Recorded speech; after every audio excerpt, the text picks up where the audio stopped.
അപ്പോൾ നമ്മൾ ആടിൻ്റെ ബോട്ടി ഉണ്ടാക്കാനുള്ള മസാല അടിപൊളി മസാല തയ്യാറാക്കിയിട്ടുണ്ട്. ഇതുണ്ടോ നല്ല അടിപൊളി ടേസ്റ്റിൽ ഇങ്ങോട്ട് തയ്യാറാക്കി എടുത്താൽ ബോട്ടിയിൽ കിട്ടിയില്ല കേട്ടോ.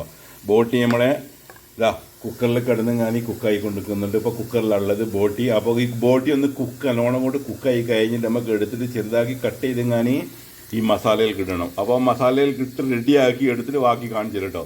ഇതിൻ്റെ ഫുള്ള് വീഡിയോ ഞാൻ ചെയ്യുന്നില്ല, കാരണം എന്താ, ഇതിൻ്റെ മുന്നേ ഞാനൊരു ബോട്ടി ഉണ്ടാക്കുന്ന വീഡിയോ തന്നെ അപ്ലോഡ് ചെയ്തിട്ടുണ്ട്. എല്ലാവരും ഒന്ന് കാണട്ടോ.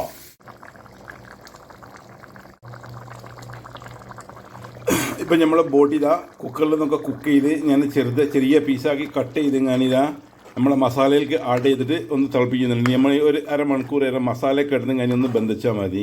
അപ്പോൾ ഇത് മസാലയിലെല്ലാം ആഡ് റെഡിയായി, മസാലയൊക്കെ പിടിച്ച് ഉപ്പും മസാലയൊക്കെ പിടിച്ച് റെഡിയായി വരും. അപ്പോൾ ഒരു അരമണിക്കൂർ നമുക്ക് മസാലയൊക്കെ എടുത്തൊന്ന് റെഡിയാക്കി എടുക്കാം. നല്ലോണം കുക്കായതാണ്. അപ്പോൾ ഇതിൻ്റെ കൂടെ കഴിക്കാൻ വേണ്ടിയിട്ട് നമ്മൾ പൊറാട്ട ഉണ്ടാക്കുന്നുണ്ട്. ആ പൊറാട്ടൻ്റെ മൈദ കുഴച്ച് ബോൾ പിടിച്ച് റെഡിയാക്കി വെച്ചിട്ടുണ്ട്. അപ്പോൾ ഇനി നമുക്കിതൊന്ന് വീശി വെക്കാം, എന്നിട്ട് ചുട്ടിട്ട് കാട്ടിത്തരാം കേട്ടോ. അപ്പോൾ നമ്മുടെ ബോട്ടി തളച്ചു കൊണ്ടിരിക്കുന്നുണ്ട്. അപ്പോൾ നമ്മളെ ബോട്ടിയും പൊറാട്ടയും ചുട്ട് ബോട്ടി കറി റെഡി ആയിട്ടുണ്ട്. അപ്പോൾ നമ്മളിതൊന്ന് കഴിക്കാൻ പോവുകയാണ്. ഇന്ന് രാത്രിയത്തെ ഭക്ഷണമാണിത്.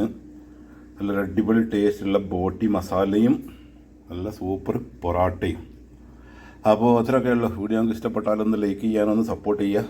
സബ്സ്ക്രൈബ് ചെയ്യാത്തവർക്കൊന്ന് സബ്സ്ക്രൈബ് ചെയ്യുക, തൊട്ടടുത്ത ബെല്ലൈക്കൺ അമർത്തുക. അപ്പോൾ ഇനി പുതിയൊരു റെസിപ്പി ആയിട്ട് റിച്ചസ് കിച്ചൻ ചാനൽ നിങ്ങൾക്ക് വീണ്ടും കാണാം. അപ്പോൾ അതുവരേക്കും എല്ലാവർക്കും ടാറ്റ, ഗുഡ് ബൈ.